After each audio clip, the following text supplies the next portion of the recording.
Driving school വാഹനങ്ങൾക്ക് ഇനി ഒരു നിറം. ഡ്രൈവിംഗ് സ്കൂൾ വാഹനങ്ങൾക്ക് മഞ്ഞ നിറം നൽകാൻ ഉത്തരവ്. മുന്നിലും പിന്നിലും മഞ്ഞ നിറം നൽകാനാണ് ഉത്തരവ് നൽകിയിരിക്കുന്നത്. മാനസ ചേരുന്നു. മാനസ, എന്തൊക്കെയാണ് ഇത് സംബന്ധിച്ച വിവരങ്ങൾ?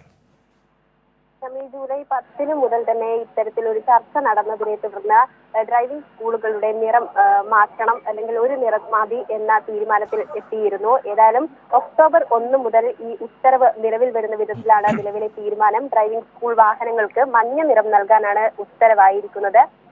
അതായത് ഇരുചക്ര വാഹനങ്ങൾ ഒഴികെയുള്ള ഡ്രൈവിംഗ് സ്കൂൾ വാഹനങ്ങൾക്കാണ് ഈ ഉത്തരവ് ഉള്ളത്. വാഹനത്തിന്റെ മുന്നിലും പിന്നിലും മഞ്ഞ നിറം നൽകാനാണ് അറിയിച്ചിരിക്കുന്നത്. ഇത് സ്റ്റേറ്റ് ട്രാൻസ്പോർട്ട് അതോറിറ്റിയാണ് ഇത്തരത്തിൽ ഒരു ഉത്തരവിറക്കിയിരിക്കുന്നത്. ഒക്ടോബർ 1 മുതൽ ഉത്തരവ് പ്രാബല്യത്തിൽ വരും. അതോടൊപ്പം തന്നെ ഈ ടൂറിസ്റ്റ് ബസ്സുകളുടെ നിറം വെള്ള തന്നെയായിരിക്കും എന്ന അറിയിപ്പും വന്നിട്ടുണ്ട്. പല നിറങ്ങൾ വേണ്ട എന്ന ഉത്തരവാണ് ഇപ്പോൾ നൽകിയിരിക്കുന്നത്. ഈ ജൂലൈ 10 നടന്ന ചർച്ചയിൽ ഡ്രൈവിംഗ് വാഹനങ്ങൾക്ക് മഞ്ഞ നിറം നൽകാൻ സംസ്ഥാന സർക്കാരിന്റെ ഉത്തരവ്.